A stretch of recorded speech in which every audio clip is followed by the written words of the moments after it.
Olá, tudo bem? Meu nome é Karine do Prado, sou professora na Uniraguaia, no UFG, e hoje nós aqui na aula de diagramação vamos aprender um pouco mais sobre tipos de diagramação e grids. Bom, gente, essa é uma aula experimental, é a primeira vez que eu gravo uma aula e peço a compreensão de todos e estou gravando especialmente para a turma de diagramação de jornalismo da Uniraguaia. Hoje, por problemas técnicos, a gente teve uma falha de comunicação durante a manhã e resolvi então gravar a aula para vocês. Perdi todo o meu material que eu ia dar aula, tive que refazer do zero e começar tudo de novo, mas foi bom que eu refiz, coloquei mais coisas, pensei melhor no que nas atividades, enfim, ficou melhor a produção. E é bom que eu acabo aprendendo mais, né, mexer com novas tecnologias e quem sabe isso vira talvez algo comum, né, para que eu possa gravar as aulas para vocês, disponibilizar mais aulas para que vocês possam ter mais conteúdo em casa. Lembrando que as nossas aulas elas são não presenciais. Esse tipo de aula que eu estou gravando agora, ela se transforma num EAD, tá? Numa ensino à distância, que não é o que nós estamos propondo aqui, tá? Essa é uma ação excepcional que eu estou fazendo aqui para vocês. Só porque hoje realmente a gente teve muitos problemas técnicos e peço perdão para vocês. E na parte de avisos ainda, queria avisar para vocês que nós não temos data certa para voltar às aulas presenciais nesse semestre, tá?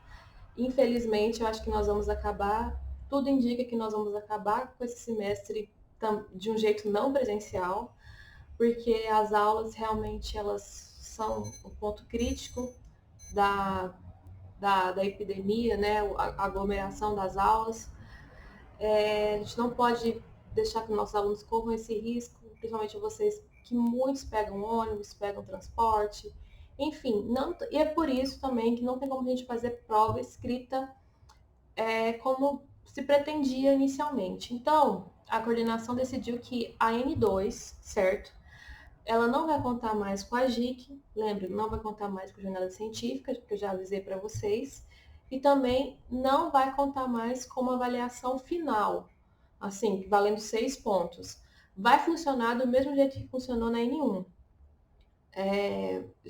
Os 10 pontos vão ser distribuídos e os alunos, vocês vão fazer as atividades e a soma de todas vai valer 10 pontos. Certinho? Então, esses são os avisos, tá? Não deixem, por favor, de fazer nenhum tipo de atividade, porque é a nota final de vocês. N1 mais N2 é a nota final. E cada pontinho aqui vale muitos pontos, né? No final das contas, a soma vai valer 10 pontos. Então, a gente vai ficar na base dessas pequenas atividades avaliativas. Pelo menos na minha aula, tá? Talvez a gente tenha uma atividade que vale 4 pontos ou 2 pontos, mas vai continuar sendo a soma dessas atividades. Então vamos lá, gente. A aula de hoje é sobre tipos de diagramação e grids, tá? Uma aula importantíssima. É a terceira parte do terceiro capítulo que eu coloquei para vocês. Lembra que eu coloquei um capítulo lá no Google Classroom para vocês? Disponibilizei para que vocês lessem, e eu tenho certeza que vocês leram. E coloquei lá, essa é a última parte, e é uma parte extremamente importante. E depois, né, nós passamos para os tipos de mídia, né, que a gente vai entender como que funciona cada tipo de mídia. A impressa, como que funciona a diagramação para a mídia digital, como que funciona a diagramação para um site, é a mesma coisa que para uma revista, então depois a gente vai analisar cada tipo de mídia, tá? Mas hoje a gente fecha a parte principal, vamos dizer assim, teórica de diagramação. Depois a gente vai mais para a parte prática de cada mídia. Certinho? Então vamos lá. Tipo de diagramação e grids. Bom, existem diferentes tipos de diagramação utilizados de acordo com os objetivos a que se pretende chegar com o material a ser organizado. Alguns valorizam o texto, outros as imagens e ainda outros que se preocupam mais com o equilíbrio visual da página, priorizando ambos os elementos. Então, há diagramações que são equilibradas, que tanto priorizam a imagem e o texto, mas há aquelas diagramações que valorizam muito a imagem e pouco texto, ou valorizam muito texto e pouca imagem. A imagem serve mais como uma ilustração, certo? Não é a parte principal do texto. Você, diagramador, diagramadora, que vai escolher o que você vai priorizar. Lembra que a aula passada a gente falou sobre hierarquia visual? Então, é você que vai demandar o que é mais importante e o que é menos importante. A ordem, lembra que hierarquizar é o quê? É colocar em ordem de importância as coisas, os elementos visuais dentro de uma página, de acordo com aquilo que você considera mais importante, certo? E há 4 tipos de diagramação. Aqui vou dar 4 para vocês. No texto está falando só 3, mas eu dou uma de bônus aqui para vocês, que vocês só vão encontrar aqui na aula, por isso que vocês têm que assistir. A diagramação vertical, horizontal, modular e a hierárquica. Então vamos lá. Diagramação vertical. O que é isso? Diagramação vertical é o tipo mais tradicional e comum. Quem nunca viu aquela diagramação em colunas, né? Que é o que onde a gente vê esse tipo de diagramação, principalmente em revistas e jornais, né? Consiste em dividir o layout em colunas em blocos de texto dispostos na vertical, de cima para baixo e de maneira sequencial, né? Então a gente lê assim, né? Os blocos, né? 1, 2 e 3, ou 1, 2, ou só um, que é o caso do único bloco, que são os blocos do livro, né? De um livro escrito. É o tipo de diagramação que valoriza o texto. Ó, presta atenção. A diagramação vertical valoriza quem? O texto. E por essa razão é muito empregada em layouts de jornais e revistas também. Todavia, esse tipo de diagramação pode parecer monótono ao leitor. Então, tome cuidado na hora de você fazer um projeto criativo, querendo ser ousado, e você usar esse tipo de diagramação. Aqui. Tá, mas professora, eu tenho que me prender, né? Muitas pessoas pensam assim. Eu tenho que me prender a essa grid, essa grade, né? Quando a gente pensa em grades, malha, a gente pensa em uma coisa que prende, que sufoca, né? Não, as grades, elas não são para te sufocar nem para te prender em nada. Elas são guias. Lembrando que a primeira coisa, não se esqueça disso, a primeira coisa que você faz antes de fazer qualquer coisa dentro de uma página. Assim que você abre o Photoshop, o software que você vai usar, você faz as grids, que são o quê? São sinalizadores, são guias, são uma malha que você coloca, ou seja, todas as informações. Então, aqui nós temos dois tipos nós temos a mesma informação, só distribuída de maneiras diferentes. Uma a gente deixa um espaço em branco, que é um pouco incômodo, né? A primeira aqui, e a outra a gente já delega o espaço, a gente faz com que a diagramação fique um pouco mais harmônica.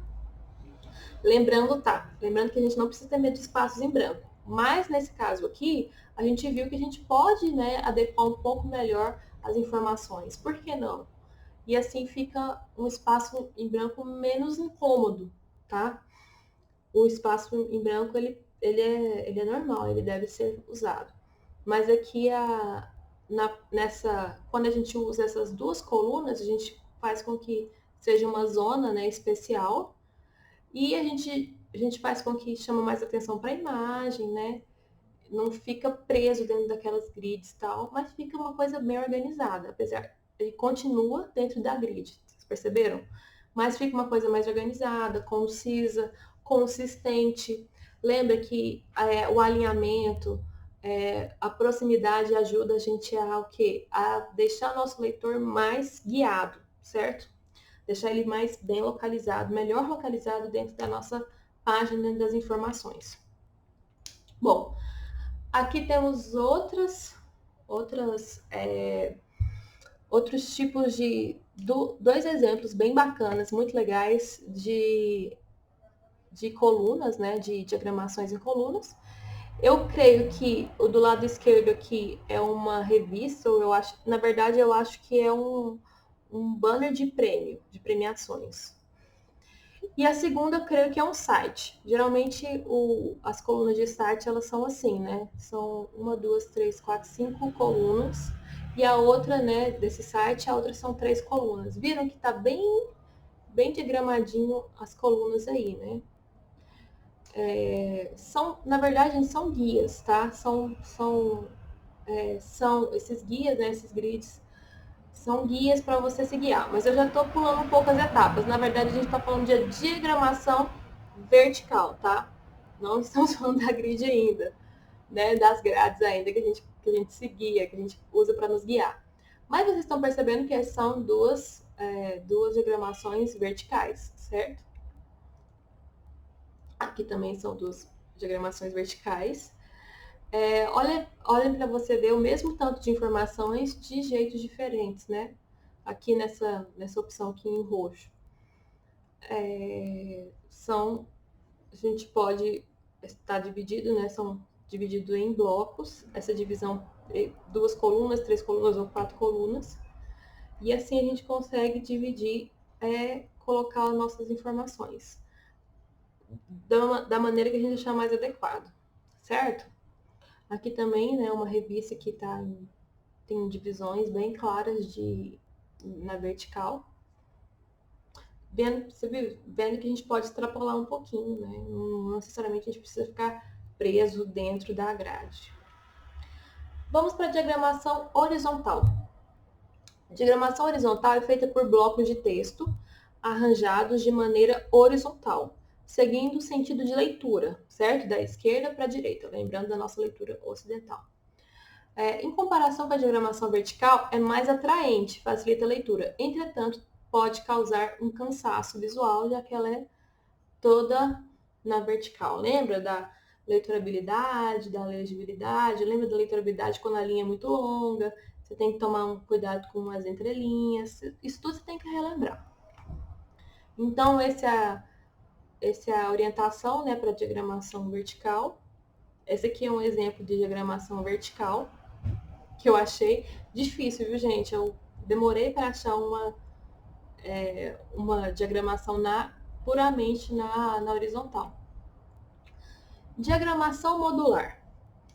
A diagramação modular mescla a vertical e a horizontal, tornando a composição mais dinâmica, quebrando a monotonia da página. Conforme o nome sugere, nesse tipo de diagramação, o módulo é definido com base para estabelecer todas as medidas da página. Isso é, uma página dividida em várias partes, quantas forem necessárias, e os elementos são arranjados dentro delas. Então, gente, basicamente é isso aqui. Os módulos, né, são quadradinhos do mesmo tamanho, e você usa, ele é muito legal porque ele te dá um pouco mais de liberdade, vamos dizer assim, para fazer vários tipos de arranjo. Veja, por exemplo, esse exemplo. Veja, por exemplo, esse exemplo que eu dei para vocês aí, que eu arranjei para vocês, mostrando os vários tipos de composição. Olha como vocês conseguem, né, modular bem tanto o texto quanto tudo, né? Dá pra mexer. É uma coisa que dá bem asas assim à criatividade, né? Não pensem que a grid não te dá asas para vocês fazerem 1 milhão de coisas. Na verdade, ela te ajuda até você pensar em outras possibilidades. Na diagramação modular, né, os elementos podem ocupar um ou mais módulos de acordo com o tipo de composição pretendida pelo programador ou diagramador. O conjunto de vários módulos é chamado de grid, elemento fundamental e importantíssimo de diagramação. Então, gente, a gente tem a grid retangular, né, que é uma grid basicamente dos livros, usada em livros, usada na questão editorial. A grid em colunas, que é muito usada em jornais, revistas, e a grid modular, que ela é a que usada, vamos dizer assim, em vários tipos de design, embalagem, CD, enfim, inclusive até editoriais, né, impressos, digitais. É uma grid que te dá muita liberdade, né? É como se fosse aquele... Já viu aquele caderninho quadriculado que a gente usava mais para matemática? Ele te dá a possibilidade de você ter mais desenhos, né, com precisões maiores. E nós temos a diagramação hierárquica. O que é a diagramação hierárquica? O grid hierárquico é composto por zonas de hierarquia, como o nome já diz, né? E divide as telas, impresso ou online, horizontalmente. Os sites na internet utilizam bastante esse tipo de grid devido à estrutura usual e também ao conteúdo dinâmico e redimensionamento que ocorre por causa das diferentes tipos de divisão, não sei. Mas não somente para sites. Esse grid se adapta às exigências do projeto.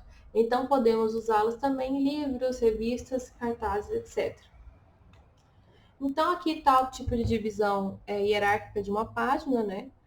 Ela começa ou grande, ou vai ficando pequena, ou, enfim, ela é dividida em hierarquia. Aquilo que você considera mais importante, você deixa em cima. E assim você vai deixando as outras coisas menores, que você considera segunda menor importância. Aqui, né, tá as diferentes grids, né? Vou mostrar para vocês que é usada principalmente em sites. Olhem para vocês verem. Tô percebendo que no site geralmente começa do maior para o menor, né? Então, pode ser que aqui foi utilizado o grid hierárquico, certo? Percebem que principalmente eu acho que é de academia, um site de academia, que ele vai diminuindo, né, a proporção das faixas, né, horizontais. Com certeza ele deve ter usado uma grid ou orientação hierárquica dentro desse site aqui. Mas, amor, o que é o grid, né? A gente falou das orientações, que uma diagramação pode ter, os tipos de diagramação. Lembrando, depois eu vou falar mais sobre isso, lembrei de uma coisa aqui. O que é o grid? O grid é uma construção, um conjunto de módulos regulares que facilitam a distribuição dos elementos na página ou na tela. Também chamado de diagrama, o principal objetivo do grid é controlar os objetos gráficos distribuídos no layout. Isto é, criar um sistema de organização dos conteúdos. Quando você escreve notas no caderno de folhas pautadas, esboça uma planta baixa num papel quadriculado ou pratica caligrafia em uma página com margens, as linhas servem para guiar as mãos e os olhos enquanto você trabalha. Então, gente, por exemplo, você vai escrever em um caderno, você está escrevendo em cima de o quê? De uma grid, certo? Um caderno sem pauta, você está escrevendo sem grid nenhuma. Não é mais difícil a gente fazer uma coisa organizada sem pautas, não é? Então, vamos dizer assim que esse é um dos exemplos mais simples do que é uma grid. É um guia para você fazer a sua arte, fazer aquilo que você quer fazer.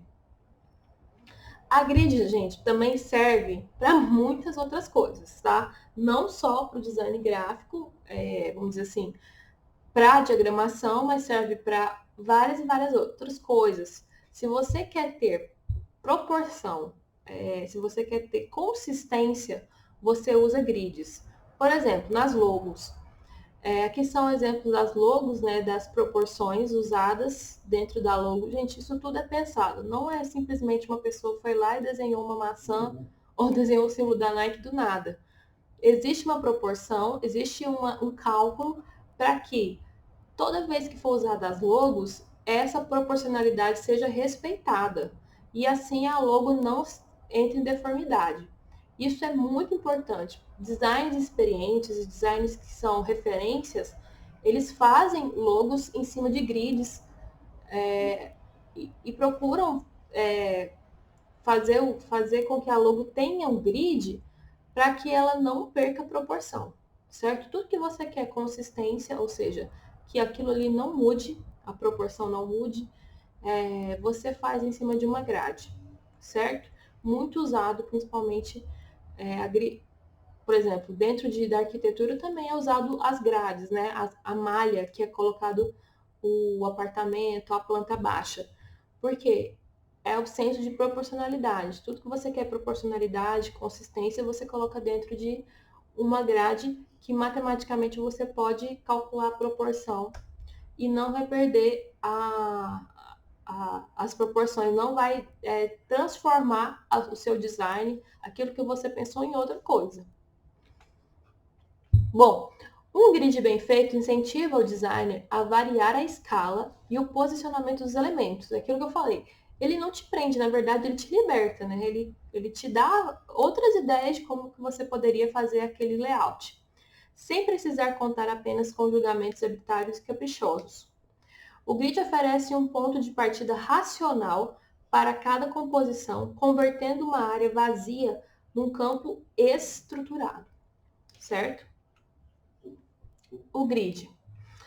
Muitas vezes o grid não é visível no resultado final. Na verdade, quase nunca ele é visível. Só se você às vezes quiser mostrar para o seu cliente o jeito que você construiu a logo, o jeito que você pensou no layout da página, enfim, só se você realmente quiser colocar, né? Tiver alguma que quiser colocar por questão estética, mas ele é o que? Ele é invisível. Ele não serve para o cliente final ou para a pessoa final que vai pegar o seu trabalho. Ele serve para você. É a estrutura por trás do layout, né? Pautado para te dar clareza, ordem e eficiência. Não é possível diagramar sem antes estabelecer um grid. Gente, isso é o que vocês têm que levar dessa aula. Antes de diagramar, vocês têm que estabelecer um grid. Vários e vários alunos erraram os trabalhos anteriores e vão continuar errando porque desobedecem essa lei importantíssima do design gráfico e da diagramação, que é, antes de abrir um layout, fazer um grid. E o Photoshop, um design, oferece grids para vocês automáticos, tá? Já mostrei para vocês isso, acho que em aulas anteriores. Vocês não precisam, né, ficar preocupados com isso. Uma vez que o grid, né, é a base que acopla e envolve todos os princípios vistos anteriormente, tais como equilíbrio, posicionamento, hierarquia. Então, uma grid, ela te ajuda a colocar em prática tudo que nós já vimos até agora. A hierarquia, o equilíbrio, a proximidade, né, o uso dos tipos. Bom, então nós temos esses tipos aqui, né? O grid de uma coluna é usado geralmente para textos corridos e contínuos, como teses, relatórios e livros. O aspecto principal na página ou página dupla é o quê? É o bloco de texto, né? Textos de livros, editoriais, etc. O texto de duas colunas pode ser usado para controlar um grande volume de textos ou apresentar diferentes tipos de informações em colunas separadas. Um grid de coluna dupla pode ser organizado com colunas de larguras iguais ou diferentes. Nas proporções ideais, quando uma coluna é mais larga que a outra, a mais larga é o dobro da largura da coluna direita, né? A gente pode ser usado também, dentro dessa proporção, uma coluna mais fina e uma coluna mais grossa. Grids de colunas múltiplas. Permite maior flexibilidade do que as grids de colunas duplas ou simples. Combinam múltiplas colunas de largura variantes que são úteis para revistas e websites. Então, em vez de você fazer uma grid de duas colunas, uma fina e uma grossa, você simplesmente pode ter uma grid de 3 colunas e você vai variando do jeito que você quiser. Mas a que mais dá opção de variação é o que? São as modulares, que são as melhores para controlar o tipo de informações mais complexas, encontradas em jornais, calendários, gráficos, tabelas, combinam colunas verticais e horizontais, as quais organizam a estrutura em porções menores de espaço. E nós temos as grids hierárquicos, que quebram as páginas em zonas, né? Muitos grids hierárquicos são compostos por colunas horizontais. Agora nós vamos entrar na anatomia dos grids.